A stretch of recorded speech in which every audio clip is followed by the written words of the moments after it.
Hello, hello. Welcome back to the Fertility Confidence Podcast. We have a really fun interview for you today, which is, the party line over here when we have interviews. Everyone is so good. I love being able to sit down with guests, and these two were guests that I had been following for a while. I've read their book, I listened to their podcast, and I think that their content, though not directly related to the fertility space, is so incredibly valuable. And this conversation, I know, is just going to make you feel seen and heard, but also give you so many practical tips when it comes to the reality of sex and intimacy, the importance of dismantling this fairy tale that we have. And this is a really cool concept that Vanessa shares in her book, which we'll talk about in a second.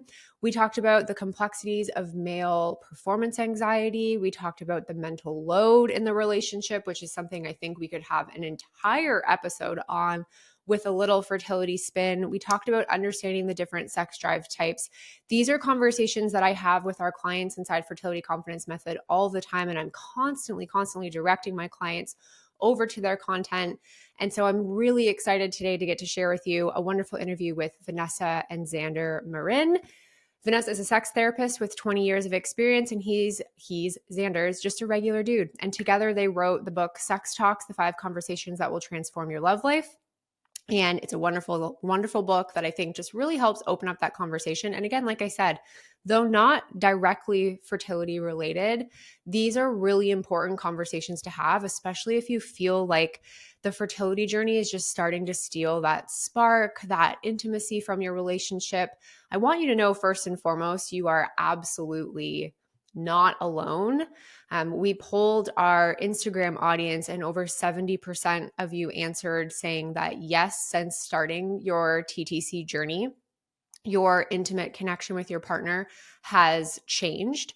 And as well, over 40% of you have voted that there was an increase or new performance anxiety that came along with the fertility journey. So we talk about all of that in this interview with Vanessa and Xander, and their content is just so relatable and so good. I highly recommend checking out their podcast, Pillow Talks, and I recommend going and following them over on Instagram at Vanessa and Xander so that you can get even more practical tips and tools for you when it comes to sex, intimacy, relationships, and then using that in your own fertility journey. So enjoy the episode.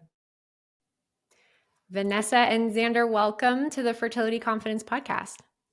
Thanks so much for having us. We're really excited to be here. Yeah, hi.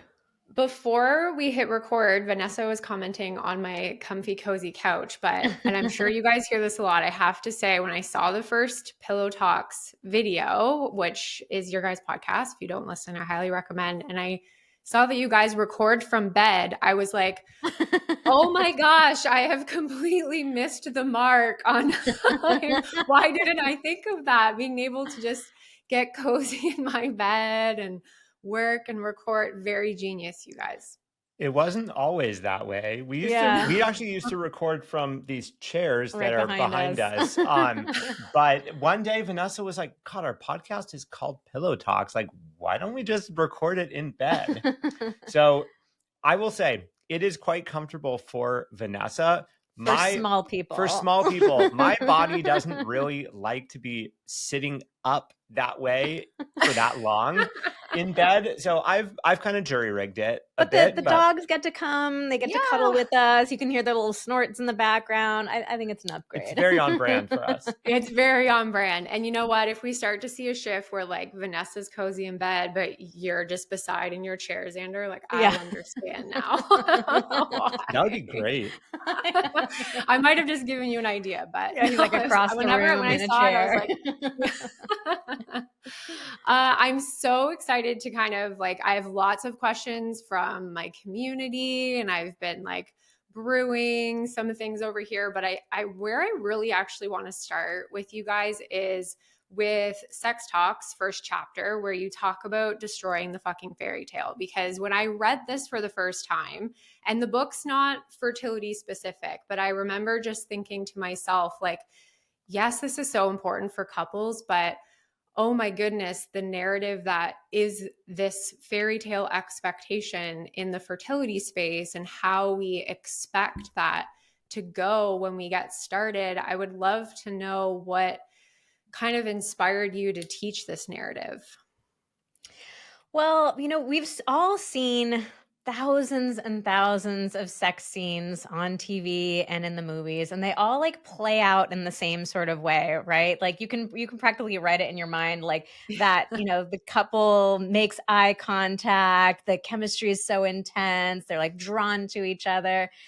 And, we've all seen that scene so many times. It's really become ingrained in us that like that's what sex is supposed to look like. And we share a lot in the book. Like we both internalize that story too. Like, oh yeah, that's what sex is supposed to look like. If you've really found your person, you're supposed to feel drawn to them like a moth to the flame. If you really have the right chemistry, like the clothes are supposed to be ripping off in a few seconds. If things are really working between the two of you, you're supposed to be having these magical simultaneous orgasms like 10 seconds into intercourse, and everybody is supposed to be happy. And, we really fell for that in our own relationship too, and had our own struggles with hitting that point in the relationship where it went from like things were hot and heavy and it did feel really fun and easy into like, wait, what happened? Like, why is this feeling so much more complicated? So, we were a lot inspired by our own story, and not having the, resources, the tools to know, like, how do we talk about this? How do we fix this? And yeah, getting to the fucking fairy tale felt like one of the central things that we wanted to teach people. Like, of course, we all have these expectations. This is what we've seen a million times over. Yeah, I mean, I think that a lot of people, we are like most people, you get to that point and you have to make a choice. Like you either are like, okay, well, yeah, I'm all in on the fairy tale. I guess this relationship isn't for me. I guess, I guess this stuff that's going on shouldn't be happening. And like, I'm just going to go try again and kind of bang my head against the wall. Or it's like, okay, do I want to think critically about all the stuff I've been presented with? Is this perhaps like, a nice way of looking at things that works in movies and on TV, where they don't have the time and the space to really portray all the nuance of what real life really is, and kind of like start questioning these ideas? Because I think the reality is, for us, once we started really questioning that stuff and realizing, oh, we got to do this our own way. We got to figure out how we want this to look in our life that doesn't look like it does in movies and on TV. Like that's when we really started to get really happy and like fall even deeper in love and have a much better sex life and relationship. And I mean, I would imagine you see a lot of the same things in the fertility world too, in terms of those expectations. Yeah, it's a lot of, especially in movies and TV, where it just happens by accident or it happens the first try and there isn't loss and it's not hard and there's no grief. There's only joy. And even, in couples where they maybe don't identify with the word infertility, or it's only taking 6-7 months. I say that obviously very loosely, because even 1 month longer than you expect can feel long and difficult, but we don't hear as much conversations or see as much narrative around the reality being that 1 in 6 couples do struggle to get pregnant and 1 in 4 couples do experience loss, but it's just not what's in mainstream media. Yeah, absolutely. Yeah. And a big theme that we find with our clients and I see in our community is sex just becoming a chore on the fertility space. We talk a lot about the checklist. Women and couples feel like they have this checklist they have to do to be healthy so that they can get pregnant, especially if they're, doing this on their own and trying to figure it all out. And sex just becomes one of those checklist items when they're coming into their fertile window. How would you recommend couples start, stepping out of that checkbox mentality? First of all, I think it's really important for couples to prepare themselves for that. a lot of couples who are struggling with fertility don't really understand that, that sex is going to feel mechanical and it's going to feel very goal oriented, and that can feel very jarring. So, we can give all the tips in the world, but the ultimate reality is like, it's still going to feel like a job. It is still going to feel like a box that you have to tick. And I think just like being able to acknowledge that reality is really important. And also being able to talk about it openly between the two of you too. And I think a lot of times when we're struggling with something in our sex life, whether it's fertility or anything else, a lot of us don't want to talk about it because we don't really want to acknowledge it. It feels too painful to acknowledge. It feels easier to like, let me just kind of bury my head in the sand about it. I'm just not ready. I'm not prepared to like fully deal with this. And what happens is, of course, like we can't suppress and bury and hide any emotion. They always come out anyways. But also it leaves our partner with so many questions of like, because they're struggling with something too. And so then they're sitting over there thinking, well, am I the only one who's struggling with this? Is my partner noticing how hard this is? Do they really care? And it just leads to more and more disconnection between the two of you. Yeah, I think that's why it's so important to prepare yourself beforehand for what it could be like. But also, it could be a whole variety of ways. I imagine a lot of people come into this almost going the extreme other direction where it's like, oh, great. Like we're going to have to be having all kinds of sex. Isn't that going to be awesome? Yeah. Without thinking, the doctor said we have to have sex. And maybe it is for, for the first month or the second month. And, and then you start confronting like, oh, this is feeling different. Or, especially if it's like, man, okay, we're having a lot of sex, like in the window, and then outside of the window, we're not. Like, what's going on? So I think regardless of what you think it's going to be like, trying to just think through what are the possible outcomes that this could be like, because that opens the door when you get a couple of months in to have the language of like, oh, okay, yeah, that thing we talked about where it starts to feel routine or almost transactional. Yeah, I think I was struggling to understand what that would be like a couple months ago, but now I'm starting to understand versus, like what Vanessa was saying, where you've never acknowledged any of those possibilities. All of a sudden you start feeling it. Your partner isn't saying anything about it. And you're just assuming that they're like, they're into that or they don't care or whatever. And one of the other dynamics that comes up is that it can feel like your sex life gets taken from you in a sense. It's like previously sex it's this incredibly special thing that we're sharing, just with this person and nobody else. It's so intimate. It's so personal. And now, if you're struggling with fertility, it does feel like it's being taken away from you. Like now, well, we've got to do it at certain times and we have to do certain things. And there's this goal oriented nature to it. So I think like one other practical thing that couples can do is try to come up with some little ritual that you can identify as like, this is just for us. This is a way that we are like keeping our sex life, our connection, our intimacy just for us. So maybe it's like a certain way that you guys get ready for sex. Maybe it's a certain like giving each other massages or kissing each other or saying something to each other beforehand, but like some little ritual. Doesn't take a lot of time, doesn't take a lot of energy. Just, for those days where you're like, we just have to do this and like get it done. But that there could still be at least like 60 seconds of feeling like, hey, this is still you and me doing this together. And I love that. And I think even like adding in a little aftercare ritual could be really, really valuable because, I'm just sort of putting myself in the shoes of somebody going through this. Like, I think it's afterwards that has the highest likelihood to maybe kind of leave a bit of a lasting mark if you're not totally on the same page, especially if it's like, hey, it's, today, it's gotta happen today. Like neither of us are super into it, but we got to find a way to do it. And I think those are the situations that are going to be most damaging to people long-term if they're one, unprepared for it, and two, don't have any way to kind of like talk about it or to process or decompress from it. And so I think that's why a little aftercare ritual, like, okay, regardless of how we feel about it beforehand, regardless of how quick we need to get it done, like we cuddle for 5 minutes afterwards, because then that allows us to feel like partners again, rather than like, robots that got to get it done. Yeah, robots. Yeah. I love this idea of maybe having like a safe word of I've hit the point of it feeling mechanical and chore like, and having that conversation early on in the journey, or regardless of where you're at in your journey. If you are in that space already, we can have this really beautiful conversation of like, how do we tell your partner in maybe a less vulnerable way that that's how you're feeling, and this is like our game plan for those moments.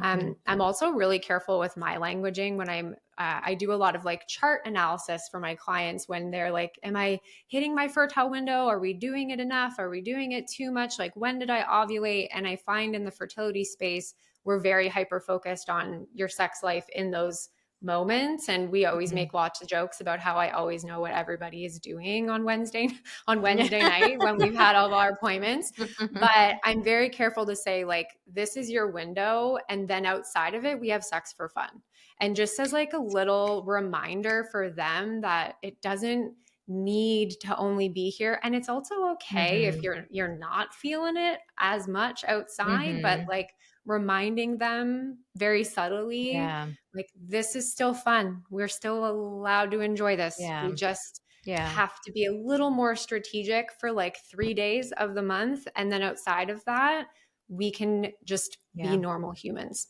Yes.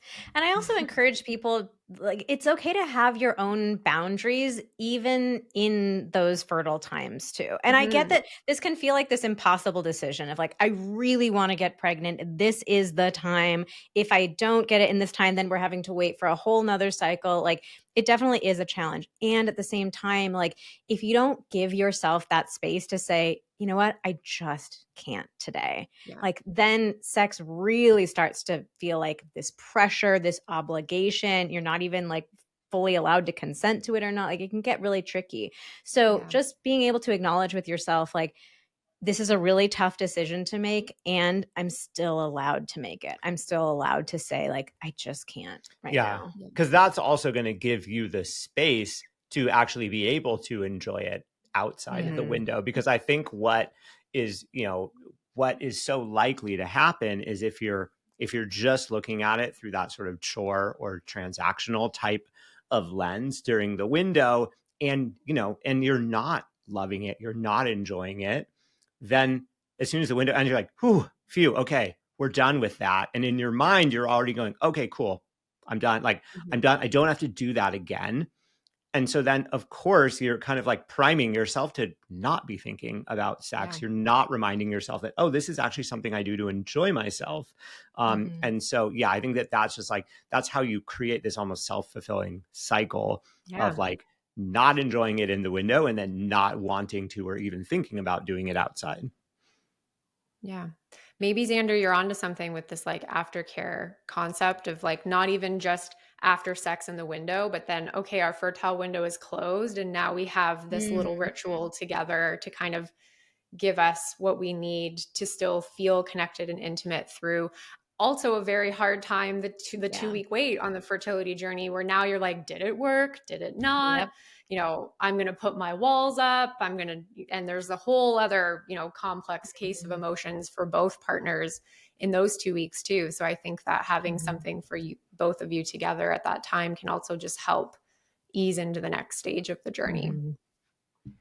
Yeah, I'm a physical touch person, so I'm always going to advocate for something like a couple minutes of cuddles afterwards. But if you're not physical touch, it could be a couple minutes of compliments. It could be maybe if you're acts of service, maybe it could be like, all right, now we jump up and do the chores together. Right. Maybe not. Maybe now we actually do the chores. So many men are now going to have like a paper of compliments to just pull out after. Here's my rapid fire and my acts of service plans. I love that. We get a lot of concerns, questions, fears, and just like desire for more when it comes to libido in our community from both the side of men and women. Women saying like, I've always had a low libido, or like the fertility journey has stolen their libido. And same with men as well. They just don't have a really high libido now through the fertility conversations and through trying. And I really love how you guys kind of reframe this in your content to talk about different drives and what that means. And I think this is such an important conversation for women when we're talking about libido. Can you share a little bit more about that concept? About the different sex drive types? Yeah. Yeah, so most people don't know that there are 2 different sex drive types. This is really important information that's come out of the sex research field in the last few years. So the 2 different desire types boil down to where we feel desire first. And we can feel it in 2 places: in our heads, like the idea of sex sounds good. And we can feel arousal in our bodies, like our bodies actually getting ready for sex. So for us women, like getting wet, our nipples getting hard, heart rate increases, all that kind of stuff. So the 2 types boil down to where you feel desire first. So one type is spontaneous. So that's when you feel it mentally, and then your physiological arousal follows after that. So anytime you see sex on TV and in the movies, that is almost always spontaneous desire. It's that like sex just pops into your head. It's kind of out of nowhere, in the blue, out of the blue. And then you go find your partner and they're dashing off to the bedroom to have sex together. So research has found that most men are spontaneous desire But types, not all. But not all.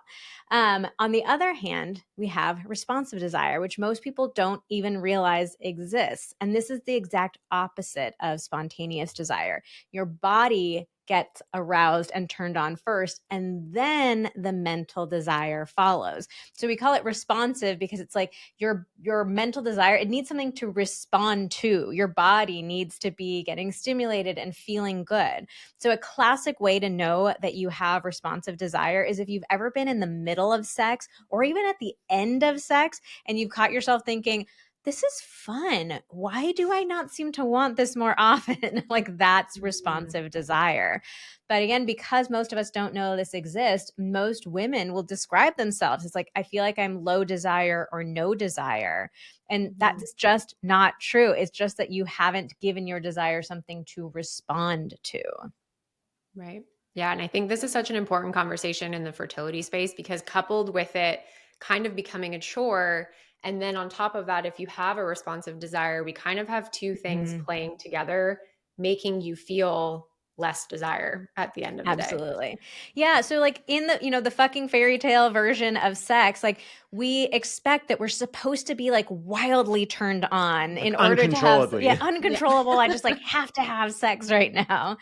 And I think that in a really weird and interesting way, like we put this pressure on desire when it comes to sex that we don't put on anything else in life. Like think about some of your favorite things to do in life, or the most like meaningful things to do in life. Like let's say your kid, plays soccer, and like going to see them at their soccer games is just like really meaningful. But do you usually feel like wild, like intense desire of like, oh, I can't wait to go watch my kid at a soccer game? I just like losing my mind over it. Like, no, of course not. Like we have one of my favorite traditions with my family is we have a family dinner every Monday night. We go over to my parents' house with my siblings. We're all together. Do I ever feel on Mondays like, oh my God, I'm just dying to go to mom and dad's house? Like, no. It's great. It's one of those things where we feel so good by the end of it, but it's like, okay, cool. Yeah, we have dinner. We do this every week. Yeah. I know in my mind, I know that it's going to be a great time, but I'm also not like, ravenous about going over there. Yeah. So I think like it's really important for us to recognize there are other reasons for us to say yes to sex, to say yes to connecting with our partner, other than I'm just wildly turned on, and I happen to be wildly turned on in the exact same moment magically that my partner was wildly turned on. Like that's not the only way that we can have sex. There are other reasons for us to say yes. I'd also love to just speak to the men for a moment, because you were talking about also hearing from men who are describing their own issues with sex drive when it comes to the fertility journey. So like a couple of things come to mind. I mean, first of all, I think this can be a really confronting realization or experience for men in that, we have always heard, we've grown up hearing and seeing men always want sex. They're up for it whenever, wherever. That's like, what it is to be a man, right? Right. So you get into this situation in a fertility journey where it's like, okay, these 3 days, you got to have sex. And beforehand, you're thinking, oh, well, I'm a man. I always want sex. Like, this is going to be great, right? We kind of alluded to that earlier. And then if you have the experience of, I'm not actually feeling it right now, or, any kind of issue with that, all of a sudden that's super confronting. And it's like, wait, hold on. Like, I thought I was just supposed to want this. It's supposed to be easy. Like, I'm supposed to be able to get it up, no problem, and just perform. And the moment that doesn't happen, you're like, whoa, wait, what's wrong with me? And there is this like performance pressure on men in those moments too. Like, women don't have to have orgasms in order for us to conceive, but he has to get hard. He has to have an orgasm. So it's like, I think it very quickly and easily can go from like, oh yeah, the doctor said we have to, into like, oh God, this is actually a lot more pressure than I thought it was going to be. Yeah. So it's like, on the one hand, you're sort of confronting your masculinity, or what you think your masculinity is, or like the determinant of your masculinity. And then on the other hand, like, if you are a spontaneous sex drive type, like Vanessa was saying, spontaneous is like the idea of sex comes to mind and it sounds good.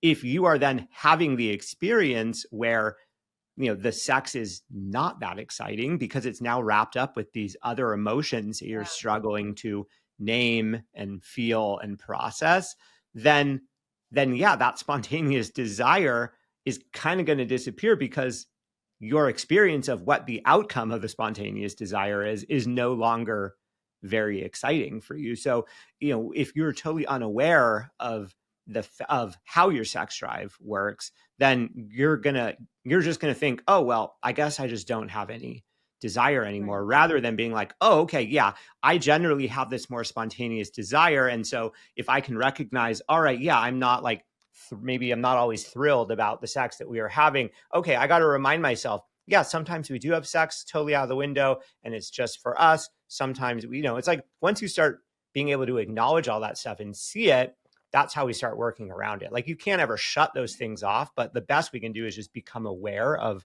the things that our brain does subconsciously. Yeah. I love that you brought in this conversation around performance anxiety, because you're exactly right. There's a lot of pressure on men for the exact reason you said, Vanessa. Women can just have sex to get pregnant, but there isn't that pressure for it to be mind-blowing, to have an orgasm, but that's not the same for men. And we see and work with a lot of performance anxiety, either with men who had ED coming into their TTC journey, or who have now developed ED in their fertility experience. And so, like, Xander, from a male perspective, how can women approach this conversation with their partner? I think, the first thing that I think is really helpful is, for women to remember and to continuously be reminding themselves that it's not about them. What is happening to their partner, it is not saying anything about their level of attractiveness, their own performance in bed. I think it's so easy for us to make it about ourselves. Yeah, we women can really make it about ourselves. Like, oh my God, he doesn't think I'm sexy. He noticed I didn't shave my legs. Like, he noticed that I've gained a little weight. We always make it about ourselves. And so there's that. There's also, like, I can promise you that's also the very first thing that he is thinking of, because that's also the stereotype. We see this portrayed in movies and stuff. Like, he can't get it up and she makes it all about herself. He's already thinking, oh my God, how am I going to explain this? Right. Like, how am I going to explain this to her so that she doesn't think that it is about herself? So, like, he's already going down that path, whether you do or don't make it about you. So I think that, first of all, just try not to do that in the first place. And then maybe even approach him initially of like, saying, hey, like, I know this isn't about me or about us. Like, try to just be as understanding as possible. Like, hey, I understand that this is, I understand that this is a challenging situation, that it's not just that a lot of pressure, honestly, more pressure is on you than on me, because we require, you are required to do something in order for us to do this. Yeah. I think even just a little, like in the moment, just a little like, man, this is a lot of pressure, isn't it? Yeah. Just something simple like that. It doesn't have to be a big conversation, but just like validating, like it's just a lot, isn't it? And then I think another thing that can be really helpful, and this is whether you are in a fertility journey or not at all, I think the other thing that can be so helpful, because the reality is, when this happens to us, we really get in our head. And it's one of the few times during sex that men, it's probably one of the only times men really get in their heads during sex. That, ironically, this is an experience where men and women should really be able to relate with each other, because I think when it comes to orgasm and receiving, this is an area where women tend to get so in their heads and really self-conscious. And like, men just don't understand, because usually it's like, we're having sex and we're like, great, all I'm thinking about is sex, like not thinking about the chores, not thinking about anything else. Like, hell yeah, let's do this. And so, once you are struggling, to get it up or to finish or whatever it is, you are so in your head and it's so hard to enjoy anything. So as a partner, one of the best things that you can do is say, hey, like, I got you. Don't worry. Like, let me focus on you for a little while, and use your hands, use your mouth. Like, we can do this for as long as it feels good for you, because I know, like, we've had this experience before. She starts using her hands on me or something to try to get me hard again, and I'm like, oh my God, it's been 30 seconds. Okay, now it's been a minute. It's not happening. Oh my God, like, how long do I need to do this before I call it? And so just doing whatever you can to try to cut that off, that line of thinking, where it's just like, hey, we can do this for as long as, I mean, I've had to remind Xander, like, it's been 30 seconds, dude. Like, I can keep going. It's fine. And like, this is not a big deal. It sure feels longer in my head. It's when you're doom spiraling, right? Yeah, exactly. And I'm like, it's 30 seconds. It's fine. Just relax. I got this. Just the only thing you need to do right now is just focus on enjoying this. Yeah, I mean, it's taken me, we have been together, I think we're coming up on 17 years together.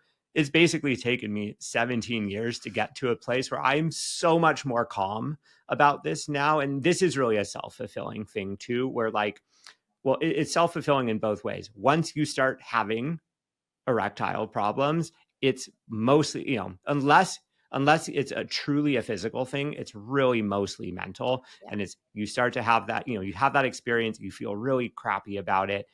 Next time you're having sex, you start thinking about it and it happens again. It happens faster and it just keeps going and keeps going.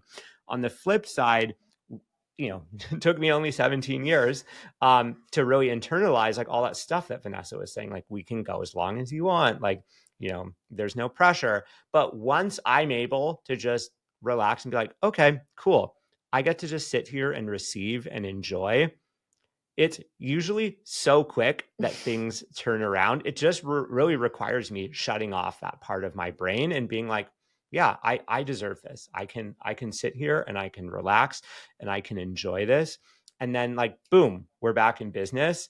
And once you are able to start having that experience, like the times that you actually have those struggles to begin with really start to decrease, because you're not thinking about it. Right.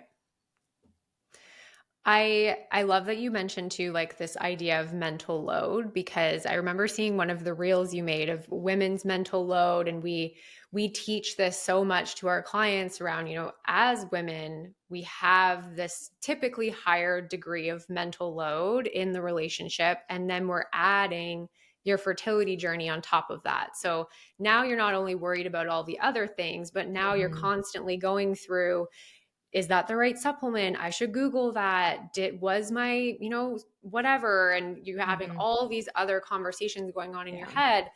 I'd love to talk about how we can kind of not just help women with that mental load, but actually help women describe this to their partners, because I think that's really where the disconnect is in the fertility space, and probably just in relationships in general, is how we actually help our partners understand what the mental load is. Yes, this is such an important topic. We actually recently surveyed our community about like the challenges that come up in their sex life. And they said mental load was one of the most valuable things that they'd learned from us, that they realized like it had such a big impact on their sex life. So if you haven't heard the phrase, mental load refers to the invisible mental labor that goes into like running a household, running a family. So there are responsibilities and chores and tasks that we all have to do, like doing the laundry and going grocery shopping. And then there's the mental load behind all of those tasks. Kind of like the hidden tasks. Yes, the hidden behind tasks, the task. which is like, oh, I have to go, the kids are not eating their old favorite cereal. So now we have to get a different kind of cereal. And we volunteered to make cupcakes for this soccer game. So we have to make sure we go grocery shopping on Thursday so we have the ingredients in time. And there were some coupons for the pancake mix that we usually get. So I got to clip those coupons. So it's like all these different tasks that go into it. So mental load involves like identifying certain tasks that need to be done, identifying different options, like different ways of doing them, picking the best option, following through on it, evaluating it afterwards to see how it went, making adjustments going forward. And so a lot of research has shown that in male-female relationships, the woman carries the vast majority of the mental load. And what that ends up feeling like for most women is just all day, every day, there's a checklist that we're going through in our heads of I have to remember that, and we have to remember that, and we have to remember that. And this can be a really challenging thing for couples to talk about and to fully understand. Like more women are learning about what mental load is, but we need to do a better job of educating men on what this is too, so that they can fully understand and see like, yeah, if my partner's got, if your head is going all day, every day, so there's not going to be any space in her head for desire. And even if you guys do have sex, she's going to still be going through that list in her mind the entire time. So she's not going to be able to feel pleasure. She's not going to be able to connect to you.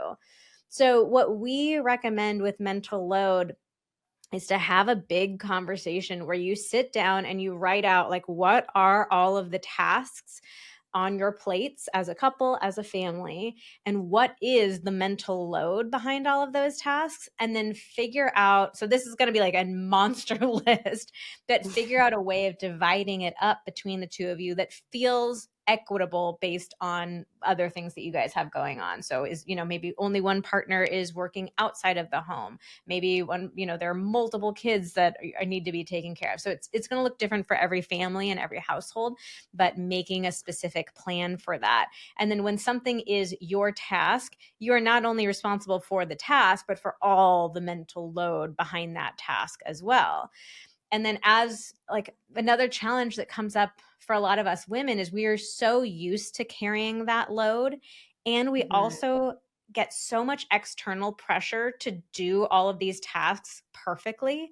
Like the weird example that I always use is I feel so much pressure to have my laundry closet look organized and clean. Nobody ever comes over and looks in the closet and is like, oh, your towels are not all folded the same way. And like, oh my God, these sheets are mixed in with the, like, wow, Vanessa, what's going on in your house? Nobody's ever looked in my linen closet. Maybe ever. You should start showing people. I know, I should. Yeah. But like, I think, just because I'm a woman, I've spent my entire life being socialized to, think that I'm responsible for maintaining the household. And I've seen all these freaking Instagram reels and Pinterest stuff about perfectly organized with all the little boxes and the labels and everything. Yeah. Like, I feel that. And so as women, like we have to recognize what is it that is really important to us versus what have we been taught to believe that's important to us. And we also have to learn how to fully let go of tasks too. Like if Xander's task is doing, taking care of all the dishes, I can't jump in and say, oh, well, the dishwasher could be organized better. And, oh, don't use that detergent. And, da, da, da, da. like, because then there's not any load that's actually being taken off my plate. Then I'm just observing him and managing him rather than like having the peace of mind of knowing like he is just going to take care of it. I can let that little dishes part of my brain turn off and I can trust him to just take care of it. And of course, like the task for men is you got to actually take care of it. You can't say, you know, yeah, I'm going to do it. But then she's always having to check in on you like, well, but did you do it? And this part hasn't been done and this hasn't been done. And then I mean, as when it comes to trying to conceive, you know, this adds another potential layer of mental load on top of whatever the mental load reality is in your household or the situation or arrangement, whatever that already is. You know, basically you're adding on another layer of responsibilities around planning and preparing, et cetera, right? And so, you know, even if you don't have a particularly equitable breakdown of tasks around the house, even if you've never talked about or acknowledged mental load before, this is just another opportunity to be reminded that, oh, there's another thing. Here's another thing that, you know, that I am now default responsible for. So that can definitely bring up resentment because whatever it might be unfair, but you've kind of maybe come to some acceptance of, okay, this is how things are around the house, but oh shoot, now there's this whole other thing I got to deal with that feels unfair, you know, or like, you know, maybe my partner isn't like, you know, they're not staying on top of the schedule. So like they're acting confused when you're like, hey, we got to have sex tonight. And so it's like, wait, do they or don't they care about this? So I think it's so important in advance to talk about, hey, this is an added responsibility. Is this something that we're going to kind of split up? Is this going to be a joint responsibility? Let's talk about it. Because I think that a lot of men would by default go, well, it's her body. So like, you know, she's going to run the show on this and never have that conversation. So I think just at least having that conversation of, hey, this is your body. Do you want to take this responsibility? Do we want to split it up? Do you want me to take responsibility? Like, you know, or not even, do you want me? You know, I could take responsibility for X, Y, Z. Like lay it out there and have the conversation. Yeah. So one of the classic lines that we hear from men is they're like, well, I'm always telling her like, hey, I'm happy to help. Just let me know what you want me to do to help. And on the surface, that seems like a very generous statement, right? Like, yeah, I want to help you. Like, let me know what would be the most helpful. But that actually just puts so much more work on her shoulders because now she has to think through what are all the tasks that need to be done? What are the best things to assign to you? What are you most likely to actually follow through on? Then she's got to watch and make sure you actually do it. And in the time that it needs to be done, she needs to evaluate, like, was it done the right way? If it wasn't done the right way, then she has to decide, okay, do I show him how to do it? Which means I'm going to have to like essentially do it myself. Or do I just say like, screw it, I'll do it myself. And so here's a great comparison.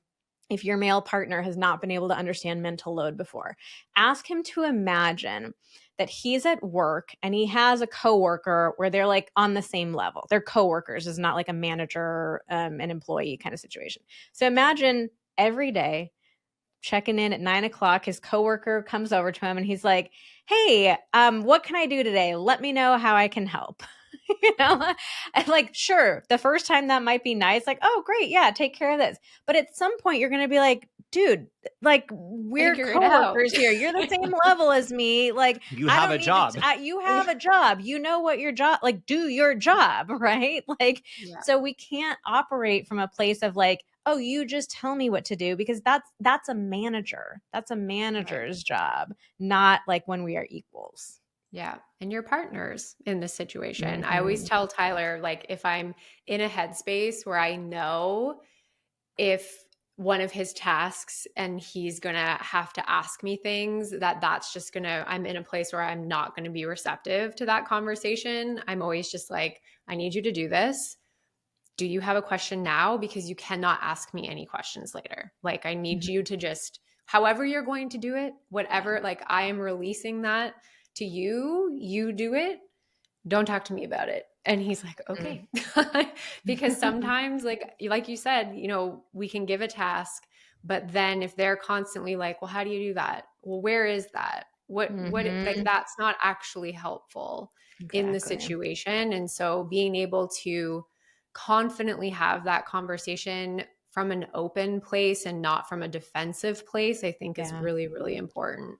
And I think you said you said you kind of slipped the key thing in when you were talking about how it works in your relationship, which was okay, you can ask your question now, and then I release you to do it however you are going to do it. I think that is a key element that does not get talked about enough in this, and that can actually be something that can kind of erode any progress that a couple might make when it comes to mental load. Because the reality is yes, if we're going to split things up, then both partners have to be free to do the task in the way that they would do it, unless when you're splitting it up, you talk about the standards that it needs to be done to, Yes. and the rationale for that. Because I think that, as unfortunate as it is that most men look at household responsibilities as like something that they can support with rather than something that they are, that they are equally responsible for. Like it is their house just as much as it is their partner's or their kids' house. So as unfortunate as that is, on the other side, unfortunately, there, is very often that, when someone has been taking on the majority of the mental load, they have a specific way that they like to do things, and they have a perspective on how it should be done and why it should be done that way. And like their partner, towels. yeah, like your towels. Like if I were to all of a sudden, if we were to negotiate our arrangement and I was responsible for towels, I would probably not keep as tidy of a laundry room, because my perspective is this is a functional thing. This is a functional space. This isn't a stop on the home tour when people, when people come over. So this is about like function, not about form. But if we, if Vanessa didn't allow me to do it in my own way, she would probably get on my case about, no, it needs to be done this other way. And so, for someone that is just starting to take on more of the mental load, that can actually be a real step backwards, because then they feel like, well, what was the point of all of this? Right. You clearly have a perspective on how it should be done. So I'm not able to actually take responsibility or accountability for it. So it's so important to talk about the standards and then really just give it up. Yeah.